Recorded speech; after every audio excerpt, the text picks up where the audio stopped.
วันดีวันดีโยแค่นี้ซื้อเครื่องไข่ดีกว่านะลืมกระเจอีกกระดอซอกระเจวุ้นอยู่ประเด็นคือไข่บ่โจรที่มาลักเงินเนี่ยมีทางนี้ลักไข่บ่ได้สบายดีกันเลยทุกคนปาซิมา5ออโต้สภากันนอน5กระตื่นออโต้หลับปุ้ยเลย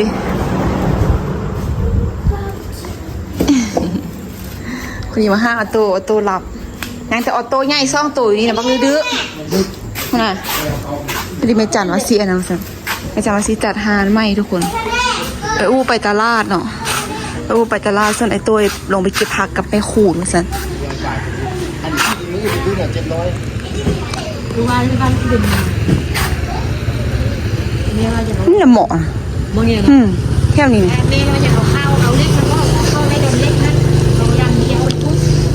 มาคืนนี้มาเอาตัวมาเสื้ออะไรกับมันอีกเอาไปนี้ทำไมแค่นี้เนี่ยพี่นั่งอยู่ในเลย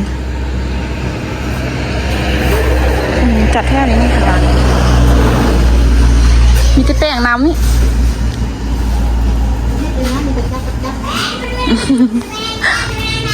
ไปยุหานำหน้าผาเลยจัดหานเสมอ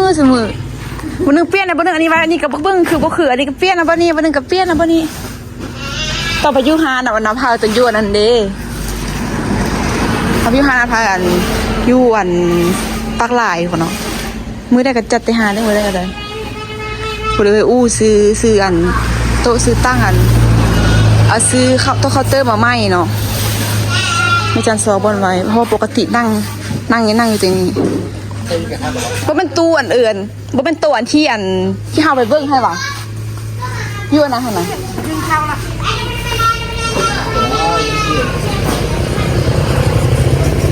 ทำไมจัด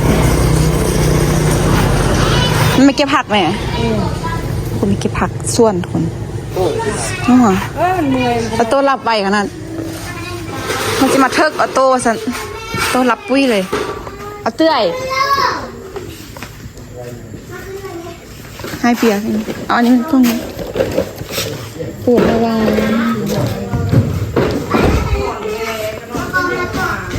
เมื่ออายกับบอดี้เนาะติดกันตลอด24 ชั่วโมงเลยไปใช่ก็ไปนำกันเนาะจะนักรถการเนาะ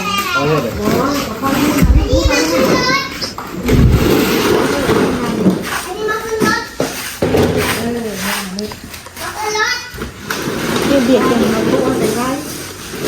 แล้วมองหน้านี่จะหยอกเอาไอ้ตัวไปซื้อเครื่องมาวะป้อเครื่องมันยังไงเครื่อง F4 ฟาดโอ้คิดว่าเครื่องออโต้นี่ตัวไล่ใช่ปะไม่มีหนังตัวนี้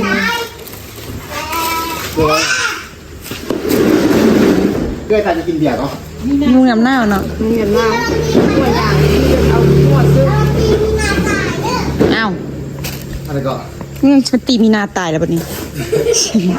มูก็ยืนอยู่ข้อมูลดีๆมันตีมูตายอันนี้นะตายก็มองนี่ตะเกินตีไอ้ตานตีเกลือมันหนอกไว้ตาแล้วตาว่าจะกินเบียร์เกลือมองกันละ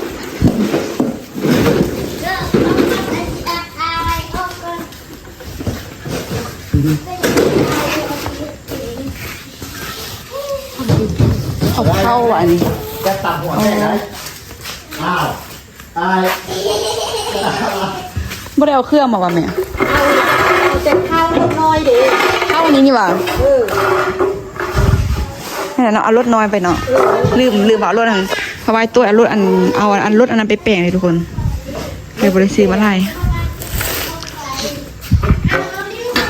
คือสามารถจะขอดแตก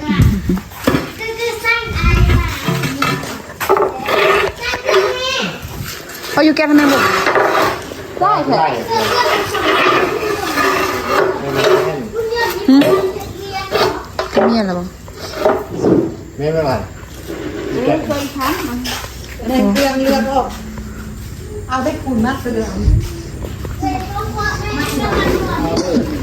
งานขึ้นนี่ลูกเอาเข้า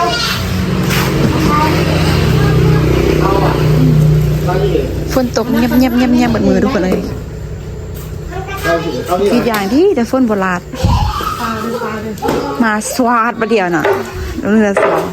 เอาตัวนี้มาเสื้อนี้เราจะค่อยเอาอันนี้เอาไปเสื้อฮั่น มันคือกัน อันนี้มันเข้าครับอันนี้มันเข้าในวันหรือว่าเซลเข้า ที่เหมือนแม่ผมแม่ที่เหมือนเขาเหรออายใช่ บ่บ่ จ้ะน้ำปลาที่ นายเข้า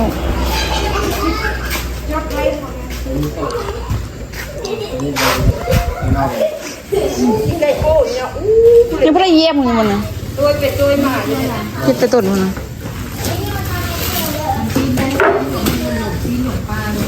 อันนี้เอาไว้เสือเอาไว้เดินเนาะ มาบ้านนี่เลยเรียกตัวนี้เลย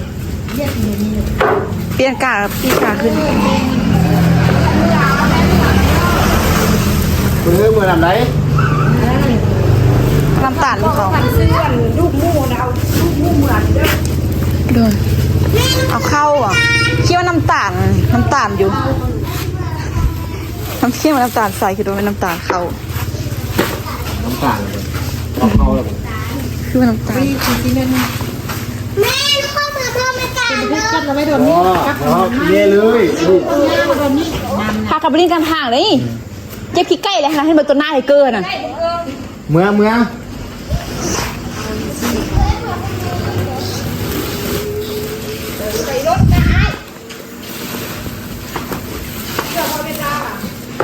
ลูกไปตลาดเนาะเอาตัวห้ากันหน่อยจากตัวได้สิตื่นนู่นนี่ ที่กลับมามีแต่ข้าวกับอันเอาดีเลยนะ เข้าน้อยนี่วะรถน้องอะไรได้เนาะเอานาวาร่าไปนาวาร่าแจ็คพอตแตก พวกนี้อัน ตัวรถบูม เนี่ยจะแท่งกันเลยทางแบบ ดิ เดี๋ยวมาห้องกันจะ เอาตัวนั้นเดก็คือกันวะวะเข้าคนละเบอร์ด้วย เอาตัวน้อยนี่ออกเอาตัวน้อยมาเสื้อนี้ช่วยยิบรอบนั้นเลย พยกมาหย่อนนี่ก็แม่ เขาให้ดูด้วย ได้หรอเกือบเกลื่อน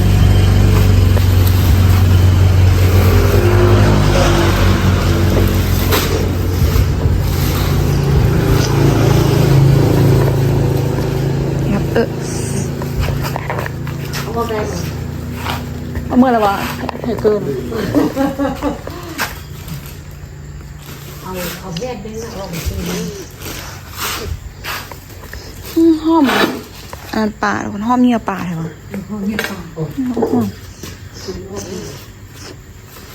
ที่อยู่ในนี้มันถ้าตอนนี้ตัวนี้ได้ตัวนี้ตัวนี้ได้ได้คนได้ฟังจะได้ละเรียกคือแบบว่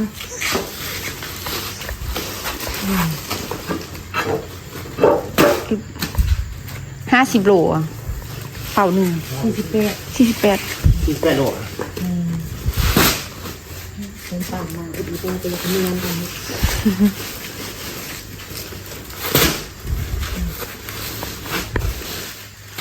อีไม่เอาอันนั้นไปหรอวะเขาจิบตีนะ เอาเลย ดูสิ ไอตัวเอาไว้ที่ทาง มาคนที่ได้เหรอ ไอตัวโทรบอกอันตัวช่วยบอกเราซื้อมาให้สิเด ลูกเข้าไว อย่างที่เนาะ ร้อนอยู่ต่างลูกคอยเดี๋ยวให้ ตอนนั้นก็โอ้คือไอเต้ยจะมา นั่งคุย กลมผิดท่า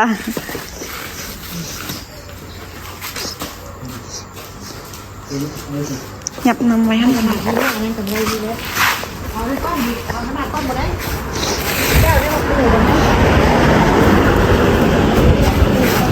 ว้ายเกือบเหยียบอันนั้นมีแต่หยับน้ำเนาะอยากสิไปค้นน้ำสวยทุกคนไม่จังสิหยับน้ำบนคอยสิเอาตาอย่างเงี้ยมาใส่ทุกคนเนาะ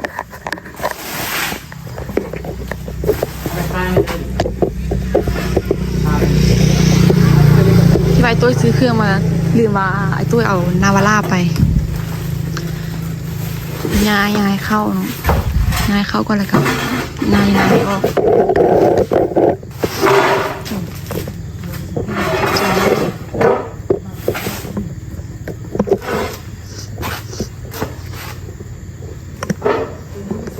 มิดแถมมึง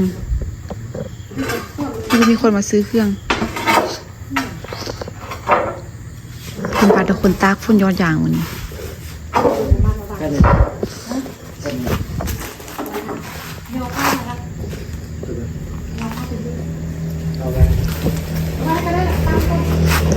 น้ำ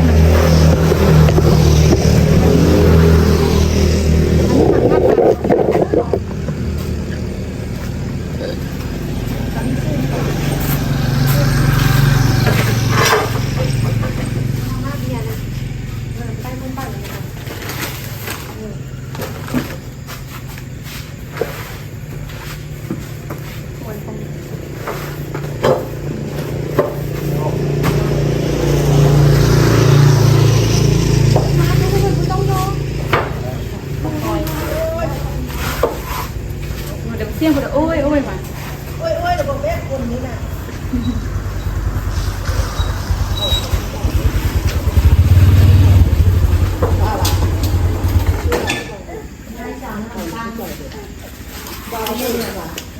แม่เหมือน เราไม่คิดจะเอาเด้อ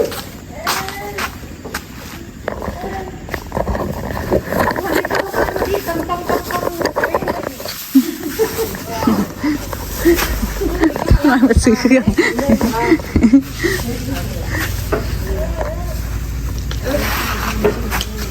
ซีนว่ะ ยิงกระดูกสบาย ข้างข้างแต่กูไปตลาดมาสิมาย่องเอาโต๊ะข้างๆเลยมาหลับนอนแรงๆอยู่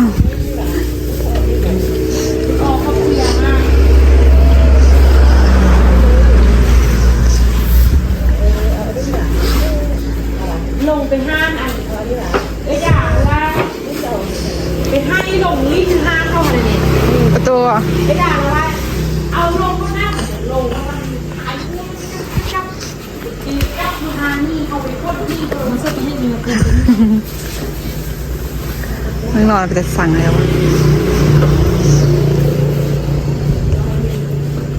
เอาเดี๋ยวให้เด็กบุญบ่ายอยู่ให้เน็ตเอาให้เด็ก น้ำมัน โอ้ตายอันนี้ตายใครที่ตายนี่จะนึกถึงว่าเกิด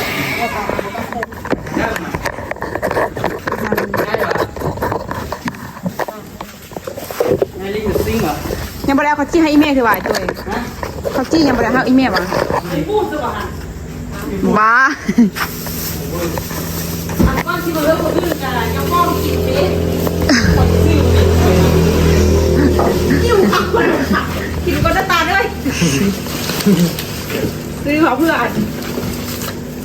ซิงก็หลายนี้ต้องนะ ชื่อประตูอาทิยักษ์นี่เก็บมากองรถเอาเดี๋ยวมาซื้อเพื่อมาแก้ตรงนี้เล่นสลับโอ้เจ็บคอก่อน เขาช่วยเขาจีก้อนหนึ่งเหรอ เจ็บคอก่อนมันจะกิน เมื่อวานเขาช่วยเขาจีขึ้นสี่กับก้อนหนึ่งไม่จัดกินบอก บอกเจ็บคอ กินฟองมาเลยป่ะ ป้าเขาจี้เสีย จัดเลยอ่ะโอ้ถึงจะว่าเนี่ยว่าตัวเลยที่ตู้นอน เขาพูดไม่กินอ่ะ คอมันโดดแก หืม เขาพูดไม่กินอ่ะ คิดโยบาย กิน เอาไปสั่งก้อนเลยสิ โยแปด นี่ไงก็จะสั่นกันเนาะ ตัวน่าจะเจ็ดรู ไม่สั่งก้อนเลยละสั่นคุณภาพกันเนาะ เข้าเล่งเข้าเล่งเข้าเล่งน้ หอยแองแรงก็ได้กันเลย ำถ้ากินข้าวมือเดียวมันไข้ออกกัน สี่นะบ่กินข้าวอ่ะบ่มักกินข้าวอยู่ รับโซดาน้ำหรือโซดาโค้ก เปิดมาทางในเป็นเป๊ปซี่เนาะเอากล้องมาใส่และล่ะ นี่เป๊ปซี่เป็นเราเข้า แล้วร่างให้เราเข้าใช่ไหมคือสร้างแบบนี้เลยเล่าแต่ก่อนไอ้ข่าว เราต้มว่ะ เราต้องมุกนะ มันโดยถ้าเราต้มเจ็บของเราจะให้ครับอ่ะมีเด็กกองซื้อเหรอนะพี่เก่า ลูล่าอลังการเปิดมาเป็นแก้วอยู่ นึ่งข้าวไปเองนี่แม่ที่เล็กนะ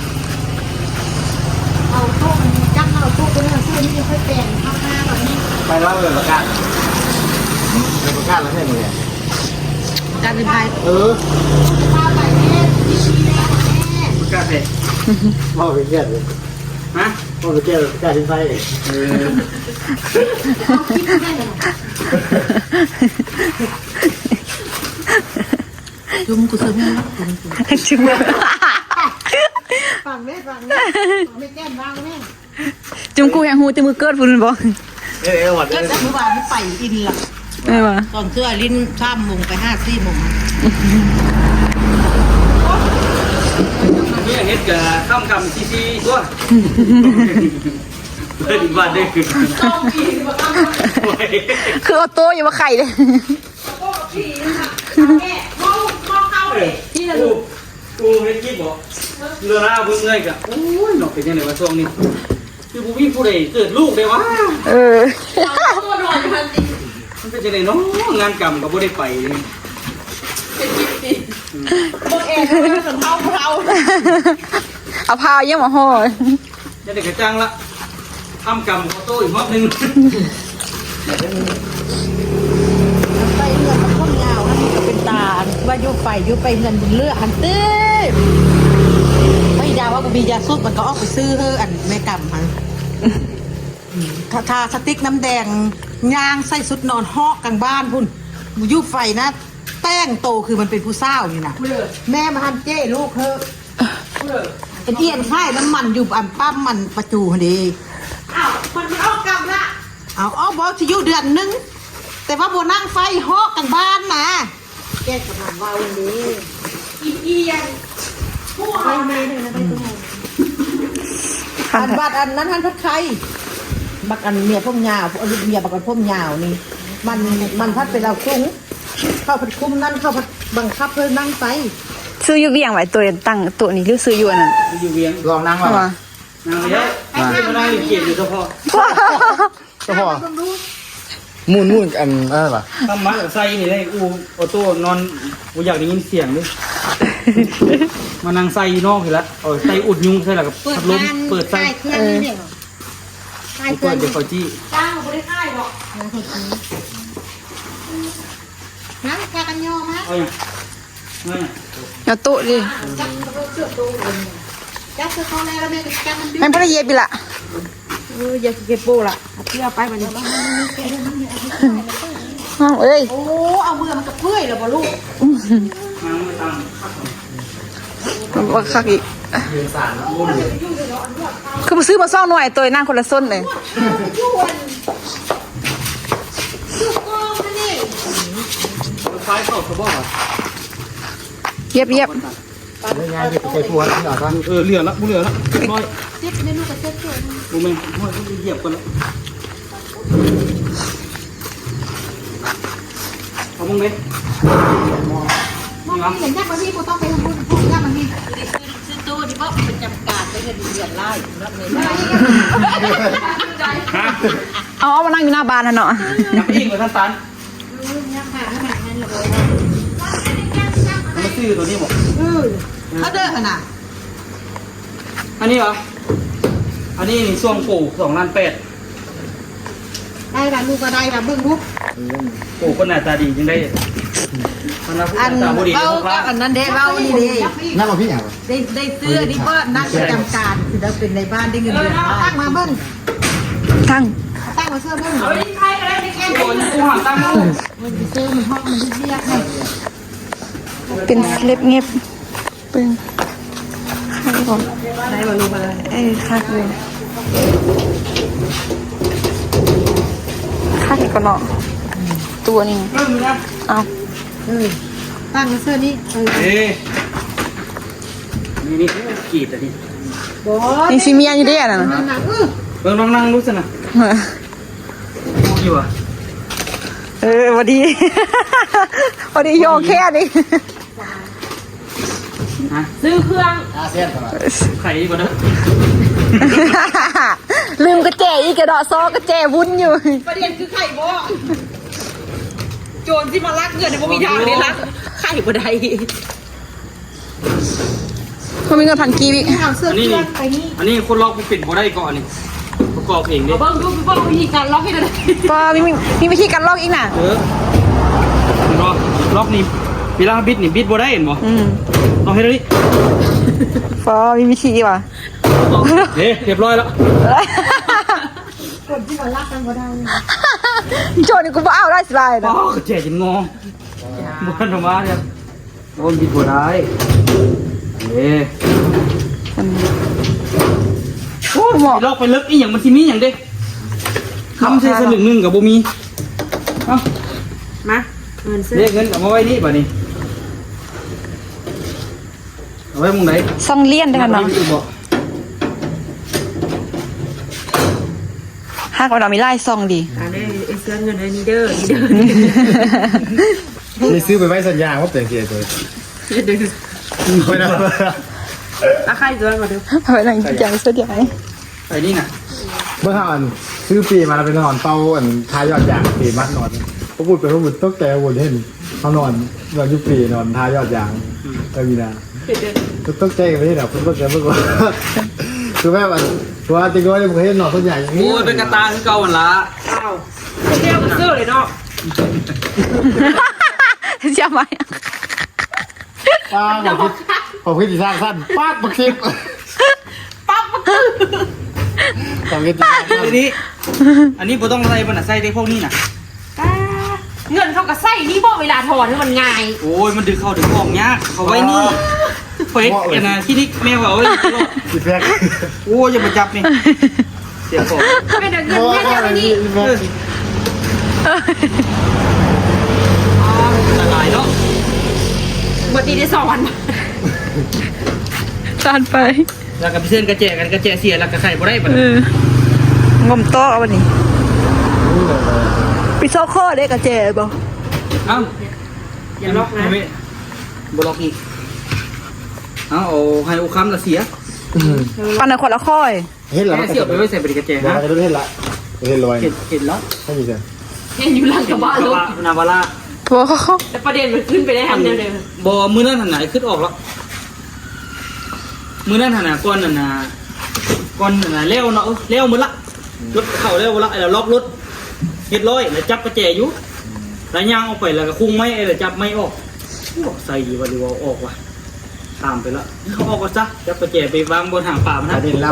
เราตีกับตัวเองกันเนี้ยเลย จับกระแจไว้หางป่ามันบ่ได้ยกไม้ออกเราไปข้ามแจนี้แล้วก็ย่างมาเลยเอ้ามอดเงินมอดพี่เจ็บไปไว้ใส่ยูงมือธรรมดากับยูมือต้องจับหรือว่าก็ต้องยูงโซ่เฮียละวันนี้เด็กจะเฮีย ไปเราตีแต่ว่าคำที่ดื่มแล้วเราเครียดแล้ว ไปล้อซอกอยู่เดี๋ยวมันกระฟื้นมือมันกันยาวสุด ตีเลยครับ โอ้ยกันยาว โอ้ยไปเครดิต เพราะนั้นแต่ใครแต่มันบูเฮียทั้งอื่นประเภทเลยเพราะว่าถ้าปิดก่อนออกตู่มันน่ะ มีแต่ข้อเดียวอ่ะ บื่นดิหัวสองอีกขอนึงยืมเงินมันบื่นละมันบื่นถอยหลังก็นับไปหน้าแล้วมันอาจจะเฮียอยู่หันแหละแต่ว่ามันถอยหลังมันผัดกระลกลงมาเนี่ยกระบะ ซอกไปซอกมาป้าบุญคุณอาจจะเสียหน้าการซอกเครื่องนี่สุดยอดละ เลย กดละเอียดแท้เลยซอกไปซอกมาอยู่นาวาร่าเอากระเจไปซอกคุณนาวาร่าคุณแล้วคนอีกคน2-3โอ้ยเมื่อยเลยเนาะซอกใส่ก็บ่เห็นเขียนซอกไปค้ำไม่เลยอยู่ต้นหน้าเลยค้ำอยู่บนทางหลังกระบ้านนะเอาไปค้ำเลยโอ้ยเมื่อยดิซอกใส่ก็ซอกบ่เห็นเลี้ยวไปอยู่ต้นหน้าเลย หัวเจาะเลยเด้อเอ้ยสบายเลย เลยมีแหงขนาดที่เห็นเอายังไม่จัด เมื่อไล่บ่อยตัวเห็นรถ ฮะ เห็นรถหมดพา เบิดเติมนึง ซ่าร้านป่ายเลยเนาะต่ำบัดเดียวนึง ให้เราซวย 3,000 ออก 2,000 คู่กรณีเห็นบ่ จอดเงินเราดิ แมนจะเป็นพัดจอดพัดประจอดถึงมือนั้นพัดประจอดถึงมือละเมาเนาะเจ็คคอดเลย ว่าที่บอกเอาเราเอากันเอาออกสวยๆใส่กับแจ๊บเพื่อนกัน เป็นกับแม่เลย5,000 สวยเนี่ย ค่ามันไปมีเรื่องเนาะ ไม่ได้ว่าเนี่ยเราเป็นคนทักมาอีกก็เพราะว่าน่ะทั้งนี้ก็ว่าตัวนี้เนาะโอเคไปไล่แล้วก็ไปไล่เราเมื่อนึงก็บอกเราว่ามาลานมืดหาวันบาทมีแต่วันปล่อยออกนะ อ้ยออกสัก3 วันที่ออก2,000ช่วยกันโอเคมันเงียบไปประมาณ2 มื้อนี่แหละแล้วเราก็ถามเขาที่ว่าแล้วเราก็ จะเล็กใจ แรงใจ สร้างสรรค์จะเล็กใจนะ ดูอยู่แล้วก็บล็อกมา เอาวันนี้คือมีดแทะ ดึงขึ้นไหม เนาะมันเอานี่ลงบางฮานสินี่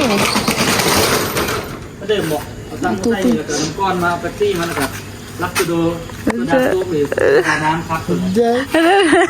ว่าได้ก็ของเขาเคยกินจะเกลือเลยเรา มาลองตัว แพงบ่ ซึมอยู่บ้า จักแซ่ไอ้ตัว 2,300 ทางซื้อมากินนี่ปะ ไม่เป็นอย่างนั้นก็บอกว่าเฮ็ดเป็นค่าเดี๋ยวซื้อเหล้าซุปกินนะ จอกหนึ่งก็ไปตัน เบิ่งแล้ว ให้บอกเอาใส่หนังสือบงงามมึงเป็นตะเบิ้งเลย ๆขี้ร้าย มาใส่ซับ อะไรฮะวันลื่นคู่นะ ร้านลืมคุยโอ้เขาต้องได้ผงนะ เพราะว่ามันใจบาง ใช่ไหมอันนี้วะยับไปข้างหน้าคุณหรอ ได้แล้วก็ไอ้ตัว เที่ยววันนี้หน่อยเดี๋ยวแม่ เอาจังไง งง เอากระยกได้อยู่ บอกลูกกันยับมาอีกน้อยนึงมัน ยับไป เนี่ยว่ามันจุอีตี้ เบาๆนึงนะ ไม่บอก เมื่อกี้นี่มันเง่งเลยลูกพันยูมัน สิมูเนาะพวกยับไปทางไหนล่ะ อันนี้อย่างง่ายพูดอันนี้นะมันอย่างง่ายพูด ไม่บอกมัน ตอนนี้หอมแต่เพื่อได้เพื่อเพียงขายนี่ ปีงานนี่ก็ได้เลย8 หน่วยปีนานนะเห็นป่ะมีจะสำคัญในพวกไว้จ้ามีเป็น พอที่เขาหนาวในน้ำขุ่นสัก ยี่ห้าพอ เธอก็บ่ต้องเฮ็ดอันนั้นเพื่อนก็บ่ต้องเฮ็ดบางแล้วตอนมาเฮ็ดบาง ไม่บางต้องเป็นฝุ่นแล้วมันบกแห้งอย่างนี้เวลาเขาเอาแป้งของบินเนี่ยมันก็จะค่อยอะไรน่ะ แสดงว่าเขาต้องขุ่นไซน้อยนึง แต่ว่าไอ้กับบได้เซไซส์หลายก็ตอนได้เฮ็ดก็ได้ไอ้เซไซส์น้อยเดียวนึงเซขุ่นประมาณ3 ส่วนเซไซส์ส่วนเดียว ครึ่งบอกว่าครึ่งใส่ คันไม่ใส่ดันละคัก มันครึ่งในยุค ครึ่งเอา บอกว่าใส่พอดีนุ่งงามๆนะแต่บนใส่ยากมันนี่เฮงใส่ในห่อที่มันเงินนะ มันมีฮีดมีนั่นเด้ค่ะเราเครื่องเอาก็ได้อยู่ใส่ ชุดนึงนั่นละเอาออกมาตั้งนี่เลยตั้งเป็นตั้งอ่ะมือนั่นเราไปทาสีแล้วก็ล้างทาสีแล้วก็เตรียมตัวที่สีเอาไว้ตั้งก็มาเราบอกแล้วเขาก็ทยอยท่าเลยเขาทยอยแกะแล้วก็เทท่า แต่มันก็ได้ซ่องสุดละเด้มันน่ะ เที่ยงวันนี้เขาเสียแต่ค่ายเด้ มันบริญญาบอกผู้เดียวกันมาทีก็ได้เลย เขาต้องมาประชุมกันดีๆก็ นึงเลยไอ้เสนอแล้วนี่เอาน้ำมาขายเพราะว่าเอากระเจี๊ยบเอาเก๊กฮวยเอาดอกอัญชันมาละไอ้ที่เฮ็ดน้ำเพิ่มหมกนาวน้ำไอ้มีสูตรมาละพวกนั้นน่ะ บริขายจักจอกเนาะ โอ้ไอ้ดอก15,000เหลือน้ำเพิ่มหมกนาวนี่ได้ ป้า ขาย 13,000ได้ขายดีก็ขอขายเดี๋ยวนี้มีจอก15คือต้นน้ำธรรมดา 15ไอ้ก็ว่า ก็15,000 จอก15บ่ขาย12 13ขาย15เหลือแล้ว 15แล้วพอดีนะ เขาไปซื้อบนอื่นกับ20,000ทำยังบุญ ต เรียก ำ เฟอตำมึงหุ้ง ปิ้ง ตำต้อนเด้อปิ้งเนาะ โอ้ยต่ำจังหุ่งกับขอบคุณฮะ ต้นตาแล้วไม่มีเอาห้อยเด้อมาเก็บห้อยอยู่อัน เนาะห้อยเนาะ เก็บห้อย ที่จริงท่านท่อนไว้นี่เก็บท่อนแช่ฟิตไปไว้ แค่ก็ บ่มี สิบิเมน ใช่แข็งไว้เลยเอาไว้เป็นปี2 ปีก็กินได้หอย คือบอกคือว่ามันกี่ห้อแล้วก็เอาไว้ ห้อยยามน้ำแห้งมันบ่มีก็ เอาอย่าง เนาะช่วงนี้กำลังไล่ก่อนเนาะ วาแล้วก็ไปเก็บก่อนแท้ เก็บแล้วจิ้มใส่ถุงไว้ง่ายเหลือเสียฟิตไปไว้แต่ เขา ว่า ก็ ต้อง ประ มี หยัด ตู้ ราย ด้วย จ่าย ตายเราไปรับไปนอนแต่กู